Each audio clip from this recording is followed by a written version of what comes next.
Selamat sore pemirsa, kita bertemu lagi dalam program Sumut Today, Inspiring and Informative. Bersama saya Dirana Sution, inilah Sumut Today selengkapnya.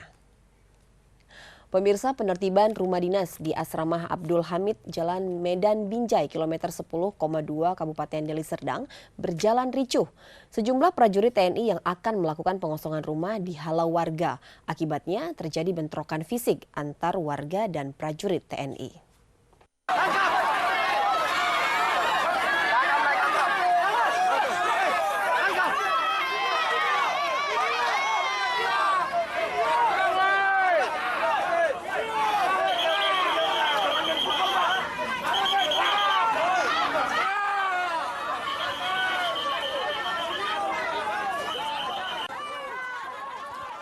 Penertiban rumah di asrama TNI Abdul Hamid Jalan Medan Binjai kilometer 10,2 Kabupaten Deli Serdang Minggu siang berakhir ricuh. Sejumlah warga keluarga purnawirawan TNI Angkatan Darat berusaha menghalang-halangi petugas saat akan melakukan pengosongan paksa rumah dinas tersebut. Petugas pun terpaksa mengamankan sejumlah orang yang diduga sebagai provokator dan berhasil mengosongkan rumah dinas tersebut.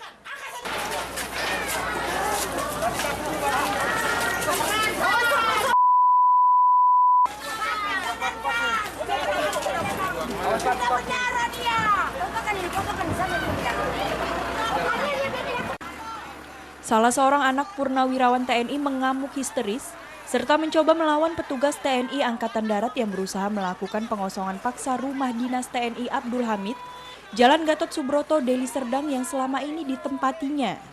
Dirinya mengamuk dan berusaha melempari petugas dengan benda-benda tumpul. Selain itu, warga sekitar pun terprovokasi dan berusaha mengusir petugas yang akan melakukan eksekusi.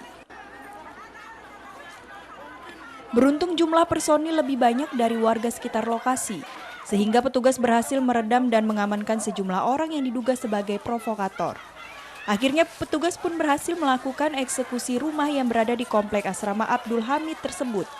Sedikitnya 4 rumah mantan prajurit TNI Kodam 1 Bukit Barisan dikosongkan karena diduga kuat keterlibatan peredaran gelap narkotika. Penertiban yang dilakukan memang sebelumnya sudah diinformasikan oleh Asindal telah tertangkap tangan 1 orang warga di sini. Yang sekarang rumahnya sedang ditertibkan ini, nomor 103, tertangkap tangan pengguna narkoba. Memang dalam aturan TNI, mau militer, mau sipil, mau siapa saja yang pengguna narkoba pasti akan segera ditindaklanjuti diserahkan ke pihak BNN dan selanjutnya untuk rumah harus dikosongkan. Selain itu, Kodam 1 Bukit Barisan juga akan menyurati keluarga purnawirawan TNI yang masih menempati rumah dinas TNI di jajaran Kodam 1 untuk segera mengosongkan rumah dinas dan akan ditempati kembali oleh prajurit TNI yang masih aktif. Dari Deli Serdang, Aminor Rasid memberitakan. Pemirsa, terkait adanya pemberitaan yang ditayangkan di salah satu televisi swasta di Kota Medan dan media online kontributor iNews TV Medan, Adi Palapa Harahap dianiaya dan diancam akan dibunuh oleh pemilik gudang pabrik semen ilegal di Jalan Haji Anif, Kecamatan Percut, Setuan, Kabupaten Deli Serdang. Atas kejadian ini, Adi Palapa melaporkan kasus penganiayaan ini ke Mapolda Sumut.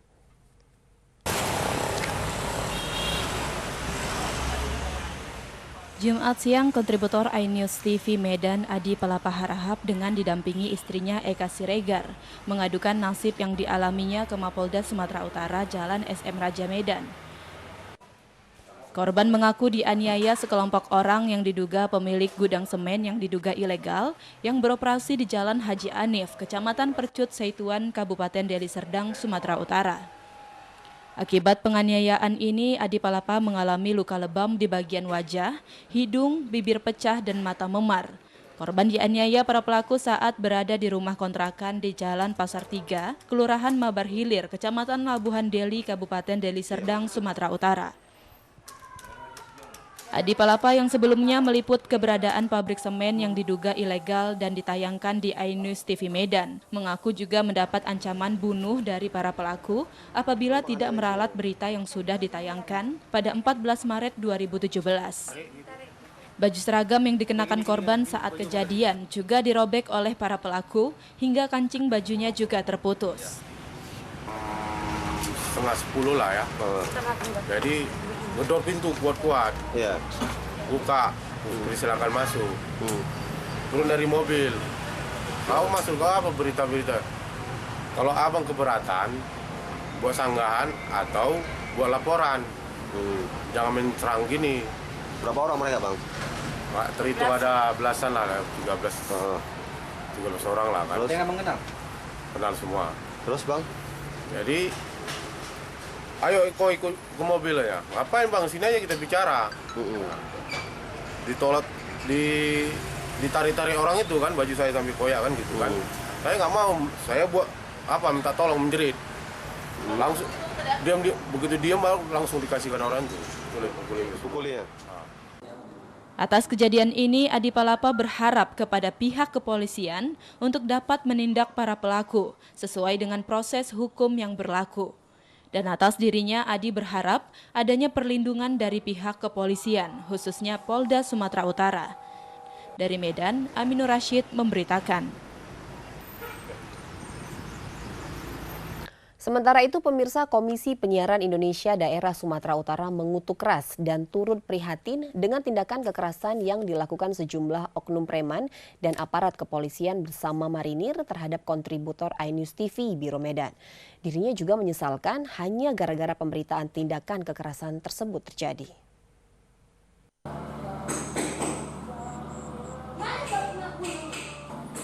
Gubernur Sumatera Utara Tengku Eri Nuradi, Ketua KPID Sumatera Utara Parulian Tampu Bolon, dan tokoh pers Sumatera Utara Rianto Agli mengutuk keras tindakan penganiayaan yang dilakukan sekelompok preman yang dibekingi oknum polisi dan oknum marinir terkait pemberitaan keberadaan gudang semen yang diduga ilegal di Jalan Haji Anif, Kecamatan Percut Seituan, Kabupaten Deli Serdang, Sumatera Utara.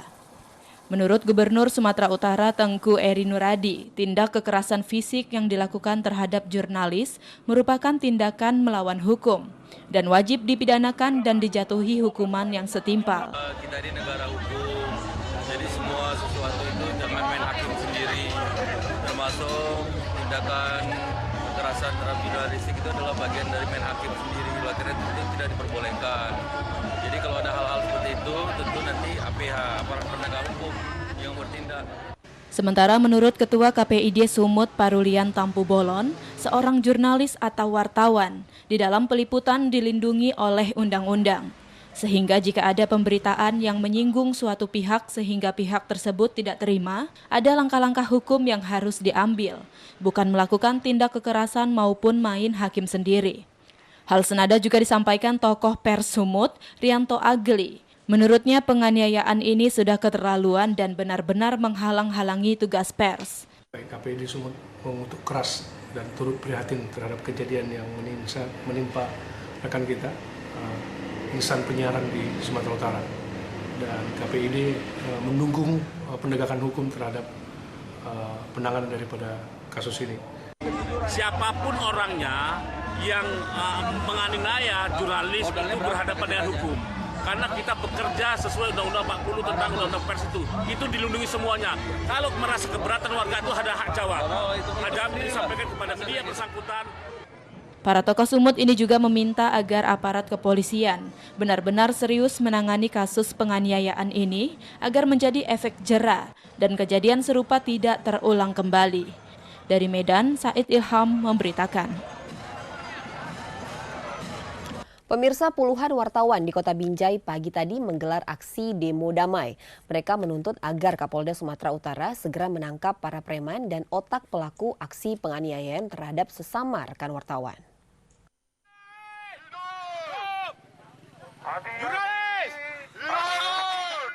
Aksi puluhan wartawan di Kota Binjai ini mendapat pengawalan dari Kepolisian Polres Binjai, Satpol PP dan anggota Intel Kodim 0203 Langkat berlangsung damai. Meski dilakukan di jalan protokol padat arus lalu lintas. Para pekerja pers Kota Binjai mengecam aksi premanisme yang mengakibatkan seorang jurnalis iNews TV Adi Palapa mengalami penganiayaan berat. Hingga nyaris kehilangan nyawa akibat dianiaya kawanan preman atas suruhan seorang mafia ilegal. Kecaman terhadap aksi kekerasan terhadap wartawan diungkapkan dengan spanduk-spanduk meminta agar Kapolda Su menangkap otak pelaku penganiayaan wartawan dan menangkap preman, serta oknum lainnya yang mengakibatkan wartawan iNews TV Adi Palapa mengalami penganiayaan. Pantang bertiga kan? Wartawan adalah satu. Apapun yang dilakukan penganiayaan terhadap wartawan adalah pelanggaran terhadap Undang-Undang Pers tahun nomor 40 tahun 99. Kapolda tangkap Diusut. pelaku penganiayaan wartawan dan otak pelakunya agar tidak ada lagi penganiayaan terhadap wartawan, agar kita bekerja dapat lagi dengan tenang. Bahwasanya wartawan ada juga untuk kepentingan masyarakat. Sekali lagi pesan damai wartawan di Kota Binjai. Hidup wartawan! Hidup! Hidup wartawan! Oleh oknum preman. Sementara itu di Labuhan Batu, tepatnya di Bundaran Simpang 6 Rantau Prapat, puluhan jurnalis bersatu melakukan aksi. Sebelum berorasi, mereka melakukan long march sejauh 1 km sambil membawa spanduk bertuliskan hentikan kekerasan terhadap wartawan, sambil menyebut yel-yel wartawan bersatu lawan premanisme dan aksi tabur bunga di jalan. Dalam orasinya, puluhan wartawan mengecam tindakan aksi sekelompok premanisme yang tega menganiaya seorang jurnalis kontributor iNews TV Biro Medan Adi Palapa terkait pemberitaan di gudang semen Medan. Terlebih penganiayaan tersebut dilakukan di depan keluarga dan anak korban. Menurut Fahrizal, koordinator aksi, diharapkan penegak hukum agar menindak cepat untuk menangkap pelaku penganiayaan yang dilakukan sekelompok premanisme. Ini merupakan bentuk solidaritas kita bahwa matinya hati nurani kelompok preman yang telah sanggup menganiaya seorang jurnalis melakukan peliputan berita. Solidaritas kita terhadap teman yang menimpa teman kita, salah satu jurnalis kontributor iNews TV di Medan yang dilakukan oleh sekelompok premanisme. Kapan itu kejadian Bang sendiri Bang? Itu kejadiannya Kamis malam di rumahnya. Itu disaksikan oleh keluarganya, keluarga dan anak istrinya. Ini merupakan bentuk yang sangat luar biasa kurang ajarnya, terus terang. Jadi dari aksi ini Bang, apa Bang tujuan kita Bang sendiri Bang? Kami minta kepada aparat penegak hukum agar pelaku ditangkap dan kasus ini cepat dituntaskan. Dari Labuhan Batu, Fahrizal memberitakan. Kedatangan Jokowi disambut kericuhan. Tetaplah bersama kami.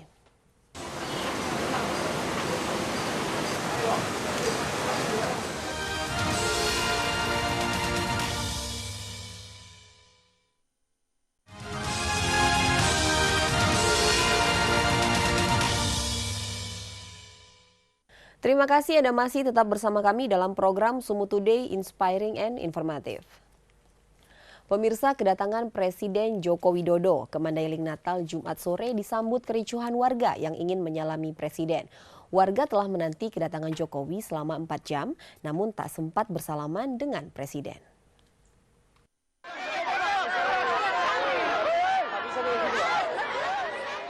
Kericuhan ini terjadi sesaat setelah Presiden Joko Widodo tiba di hotel tempatnya menginap di Mandailing Natal. Warga yang sudah berkerumun di depan hotel berusaha menyalami Jokowi, namun terhalang pengaman berlapis yang dibuat oleh aparat.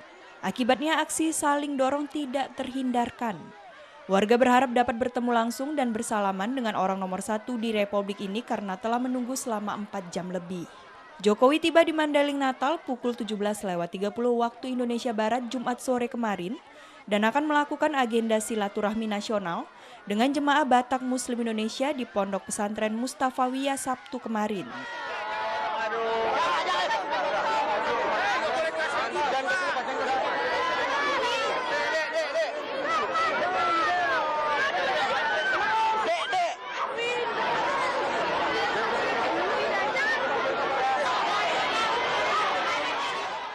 Dari Mandailing Natal, Ahmad Husin Lubis memberitakan.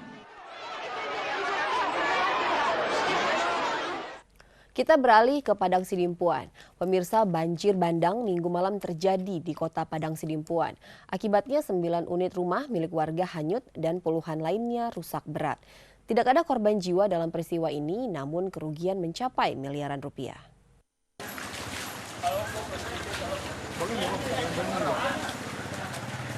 Banjir bandang terjadi di sejumlah wilayah Kota Padang Sidempuan, tepatnya di Kelurahan Batu Nadua, Kecamatan Padang Sidempuan, Batu Nadua, dan Kelurahan Bincar, Kecamatan Padang Sidempuan Selatan.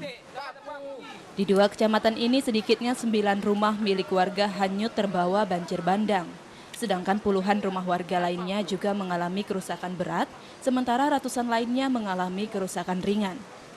Saat kejadian, ketinggian air di badan jalan mencapai 1 meter, sedangkan di kawasan pemukiman warga mencapai 1,5 meter. Seluruh pemukiman juga dipenuhi material lumpur yang terbawa banjir. Perabotan yang ada di rumah warga juga mengalami kerusakan akibat dihantam derasnya air. Banjir bandang merusak salah satu jembatan bahkan nyaris roboh dan harus ditutup sementara waktu. Menurut Wahyudi, salah satu korban banjir bandang menyebutkan banjir bandang terjadi setelah sungai Batang Ayumi yang berada tidak jauh dari pemukiman warga meluap. Setelah hujan deras melanda wilayah ini selama 2 jam lebih. Suasana pun semakin mencekam seiring dengan padamnya listrik pasca bencana. Waktu kejadian tadi ada istri di mana? Di rumah ini. Terus lari kemana? Oh, dievakuasi sama saudara kita juga ke rumah dia di pinggir jalan ini ya. Kalau daerah tempat tinggal abang ini berapa rumah yang rusak? Kejadiannya jam berapa tadi? Sekarang kejadiannya kurang lebih jam 7 tadi. Jam 7 siang hingga sampai sekarang. Maghrib lah. Ya. Sebelum kejadian, apa yang terjadi di sini? Hujan deras, Pak. Hujan deras. Hingga saat ini belum dapat dipastikan jumlah korban yang hilang akibat bencana banjir bandang ini. Dari Padang Sidempuan, Ziaul Haq Nasution memberitakan. Sementara itu pemirsa, 3 orang warga di Kelurahan Lubuk Raya, lingkungan 2 Kecamatan Padang Sidimpuan, Hutalim Baru, Kota Padang Sidimpuan tewas akibat banjir bandang yang melanda daerah tersebut. Sedangkan 1 orang lainnya belum ditemukan. Dibantu warga. Saat kejadian, 3 korban tewas sedang duduk-duduk menunggu hujan reda di pondok di kebun mereka. Namun tiba-tiba banjir bandang datang menerjang dan menyeret ibu dan beserta kedua anaknya. Ketiganya ditemukan terseret hingga mencapai Sungai Sipogas dengan kondisi luka-luka parah di bagian wajah. Saat ditemukan, salah satu korban Sahrian terpisah jauh dengan keduanya. Sedangkan 2 orang anaknya ditemukan hampir berdekatan di pinggir sungai. Hilangnya ketiga korban diketahui setelah Safarudin, keluarga para korban, mendatangi kebun dan tidak menemukan keberadaan ketiga korban beserta pondok tempat mereka berteduh. Spontan warga di kampung ini langsung beramai-ramai berdatangan ke kebun mereka dan mencari keberadaan ketiga korban. Terus ketiga korban ini Pak ditemukan di mana? Kalau ini kita nggak tahu tempat-tempatnya, cuma orang yang bawanya ke sini Salangkara. Di kebun, di lokasi kebun itu juga? Enggak, udah di sungainya dapatnya ini di Salangkara. Ketiga korban ini? Iya, di sungainya dapatnya, enggak di kebunnya lagi. Hingga saat ini tim dari Badan Penanggulangan Bencana Daerah Kota Padang Sidempuan belum berhasil menemukan korban lainnya yang juga diseret banjir bandang. Dari Padang Sidempuan, Ziaul Haq Nasution memberitakan.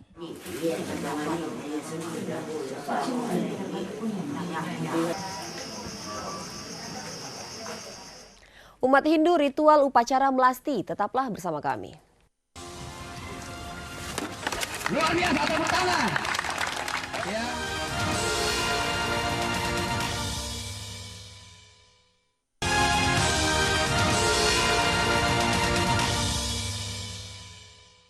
Terima kasih pemirsa, Anda masih tetap bersama kami dalam program Sumu Today, Inspiring and Informative. Pemirsa, sebanyak 250 pendekar dari perguruan kungfu Naga Sakti seluruh Indonesia cabang Medan Minggu siang mengikuti ujian kenaikan sabuk.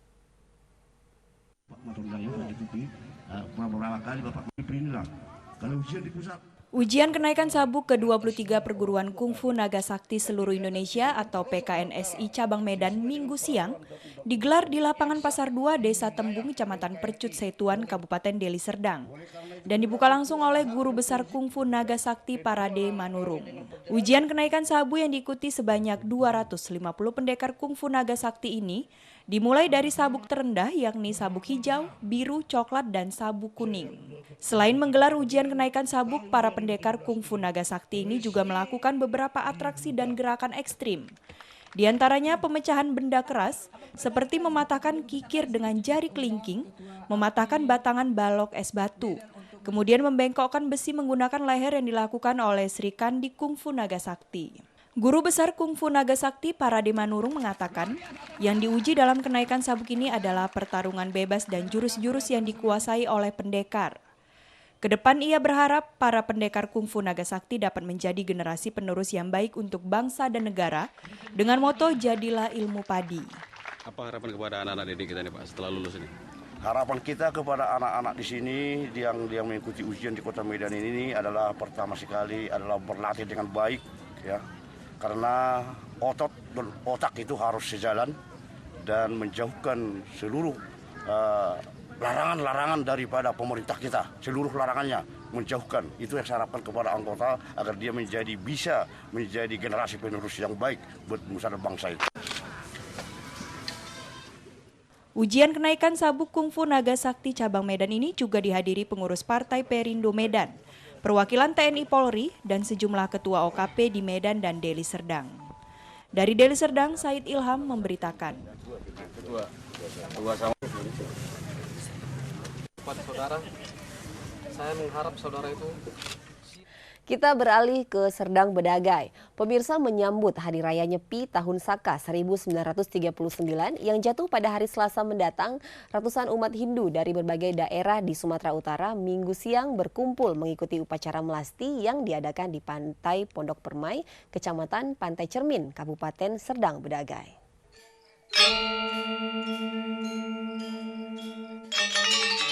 Beginilah suasana upacara melasti yang dilaksanakan oleh warga Hindu Sumatera Utara yang berlangsung di Kabupaten Serdang Bedagai.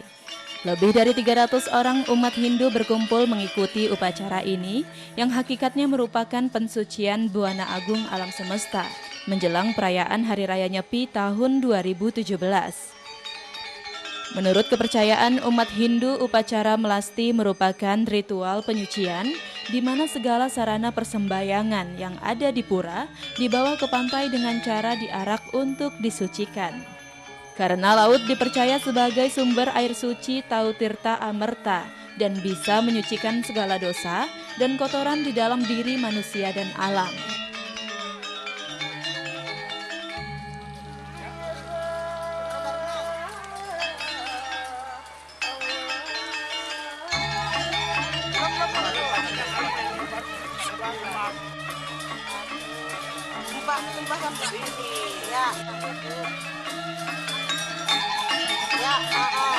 Langsung disucikan tempatnya.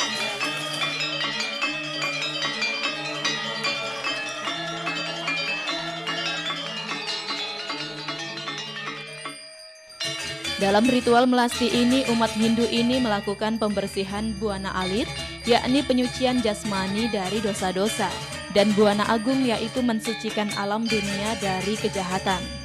Usai melakukan upacara melasti ini, mereka pun kembali ke pura untuk kembali mendudukkan para dewa pada tempatnya semula. Ini acara melasti ya, atau acara megis ya. Pada akhirnya adalah pensucian buana agung alam semesta yang biasa dilaksanakan sebelum Hari Raya Nyepi.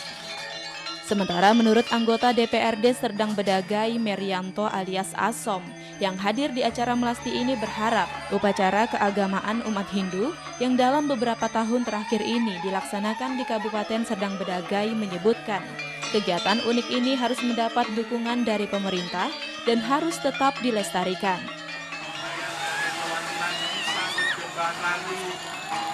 Umat Hindu kali ini dengan eksekutif dengan pemerintahnya. Usai melaksanakan upacara melasti, umat Hindu juga akan menggelar kegiatan ngerupuk dan pawai ogoh-ogoh hingga tiba pada perayaan Hari Raya Nyepi. Dari Serdang Bedagai, Wahyu Rustandi memberitakan. Pemirsa, berita tersebut sekaligus menutup jumpa kita untuk sore hari ini. Dan tentunya saya Dirana Setian, selamat sore dan sampai jumpa.